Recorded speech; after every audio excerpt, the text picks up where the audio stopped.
صرف بیٹھنے کے لیے نہیں کیا، الیکشن میں حصہ لینے کے لیے میں نے اعلان کیا ہے۔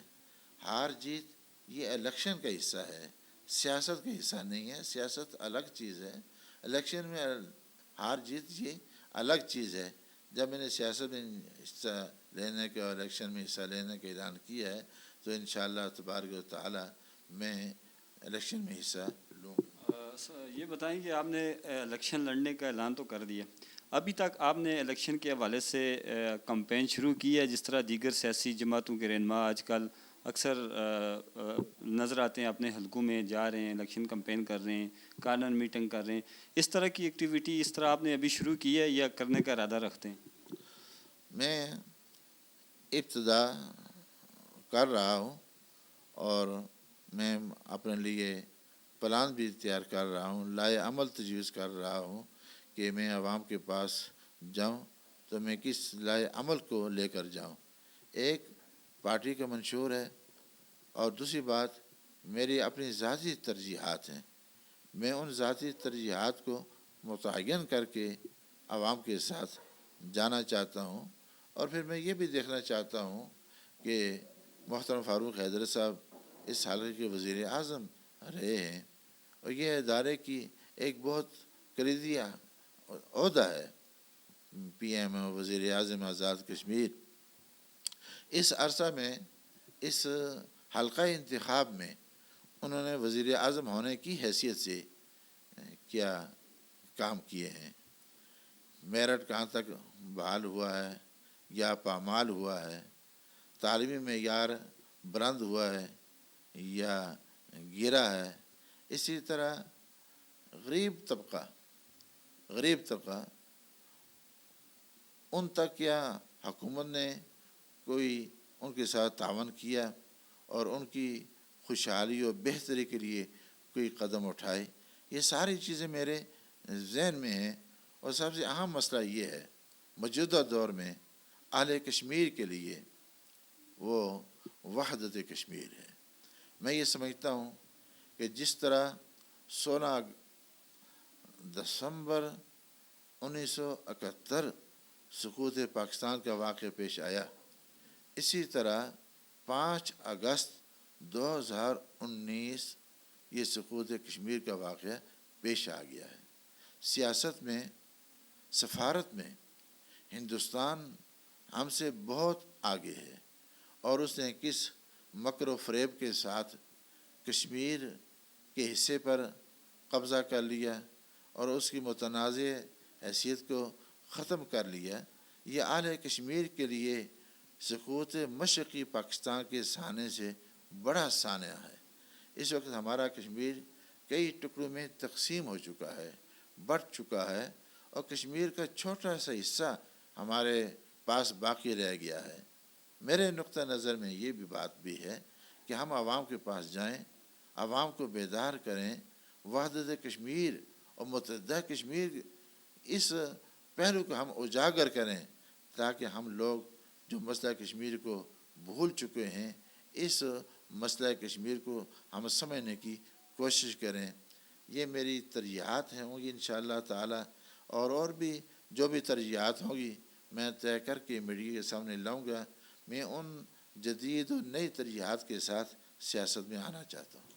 سر یہ بتائیں کہ جو عالیہ حکومت ہے مسلم لیگ نون کی، راجہ فاروق حیدر صاحب اس کے وزیر اعظم ہیں، اور اسی ضلع سے وہ تعلق رکھتے ہیں، یہیں سے وہ منتخب ہو کر وزیر اعظم بنے۔ اس سے پہلے بھی وہ 9 مہینے وزیر اعظم رہے۔ اب یہاں پہ آپ بھی اس ادارے سے ریٹائر ہو کے آئے ہیں، ایک یہاں پہ جو انٹر کالج ہے اس میں یونیورسٹی بھی چل رہی ہے، اس میں ماڈل سائنس کالج بھی چل رہا ہے، انٹر کالج بھی چل رہا ہے، ایک چھوٹی سی بلڈنگ، اور اس میں 3 ادارے چل رہے ہیں، اور کافی اس معاملے کو ہائی لائٹ بھی کیا گیا طلبہ کی طرف سے، مختلف عوامی نمائندوں کی طرف سے بھی، لیکن وزیر اعظم صاحب نے اپنا حلقہ انتخاب کی طرف توجہ نہیں دی۔ اس ٹائم تک جو ان کی حکومت کو 5 سال کمپلیٹ ہونے والے ہیں، اس میں آپ کتنے مطمئن ہیں؟ آپ ان کی کارکردگی سے مطمئن ہیں؟ کیا انہوں نے اپنے ضلع کے لیے کوئی بہتر اقدامات کیے ہیں؟ صرف بوائز کالج ہٹیاں والا، یونیورسٹی کیمپس اور ماڈل سائنس کالج کا ہی مسئلہ نہیں ہے۔ کہ یہ تینوں ادارے ایک عمارت کی چھت نیچے قائم ہیں، جبکہ ان تینوں کا سسٹم ایک دوسرے سے جدا ہے۔ بوائز کالج میں میل ایجوکیشن ہے، ماڈل سائنس کالج میں کو ایجوکیشن ہے، اور پھر ان کا سسٹم ہی الگ ہے یونیورسٹی کے سسٹم سے۔ ایک چھت کے نیچے تین سسٹم کا آ جانا یہ تعلیمی نظام کو تباہ کرنے کے مترادف ہے۔ دوسری بات یہ ہے، ایک تعلیم ہے، دوسری بات معیار تعلیم ہے۔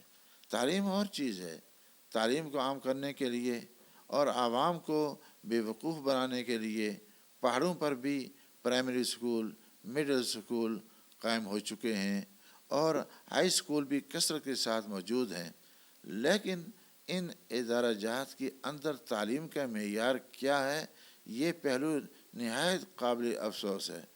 مڈل اسکول 8 کلاسیں ہیں، 4 ٹیچر ہیں، ہائی اسکول 10 کلاسیں ہیں، 10 ٹیچر ہیں۔ بھلا ایک ٹیچر ایک کلاس کو تدریس کا حق کیسے ادا کر سکتا ہے؟ اسی طرح ہمارا یونیورسٹی ہے، یونیورسٹی کی ایجوکیشن کا تصور بہت بلند ہے۔ اس یونیورسٹی میں اکثریت اس ٹیچنگ سٹاف کی ہے جو وزٹنگ لیکچرر ہیں، جو آن پیمنٹ پیریڈ لگاتے ہیں، اور ان کی دلچسپی صرف اپنے پیریڈ کی حد تک ہوتی ہے، تحقیق کی حد تک نہیں ہوتی، جبکہ یونیورسٹی کی تعلیم کا جو مقصد ہے وہ تحقیق ہے۔ ہماری یونیورسٹی میں بالخصوص ہٹیا کیمپس میں تحقیق کا کوئی تصور نہیں پایا جاتا ہے۔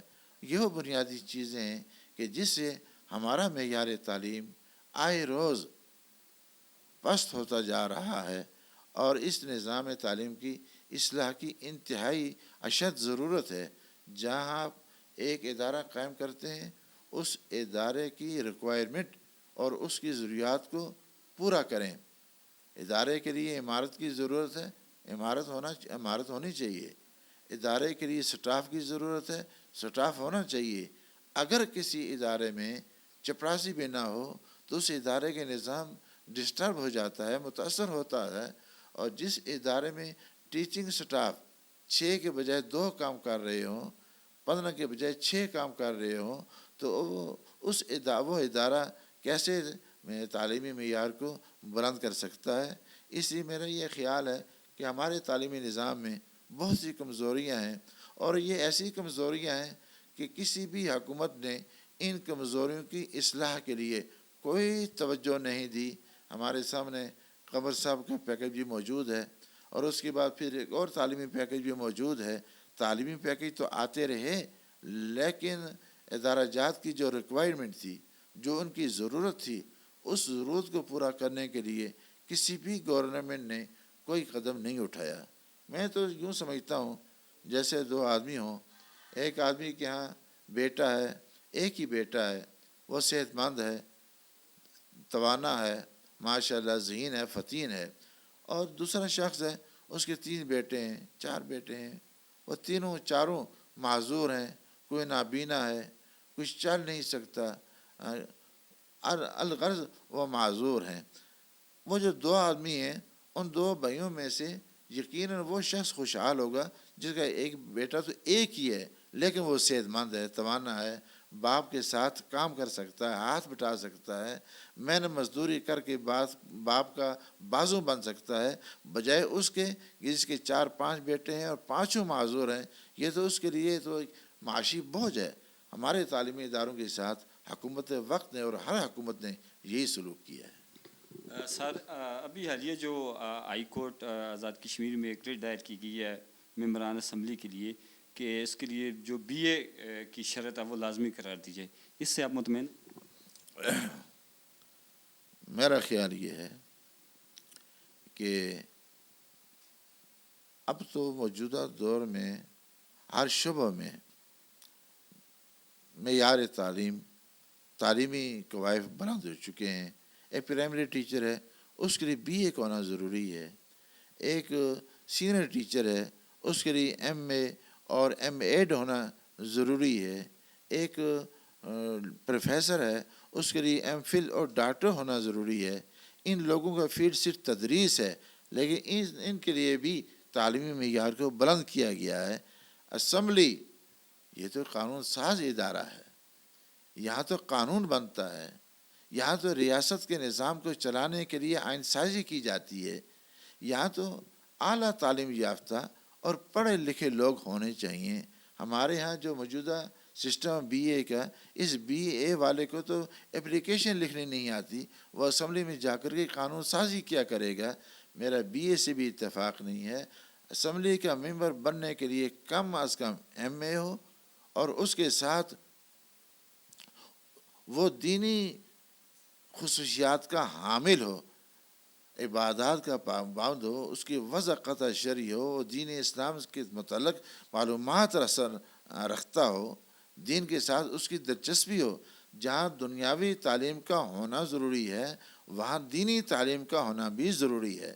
دینی تعلیم کے بارے میں ہمارے یہ حادثہ ہے کہ گزشتہ سال یا سال پاکستان سینٹ میں ایک سینیٹر صاحب نے قرارداد پیش کی کہ وراثت میں زیادتیاں ہوتی ہیں، کہ بیٹے کو دگنا حصہ دیا جاتا ہے اور بیٹی کو سنگل حصہ دیا جاتا ہے۔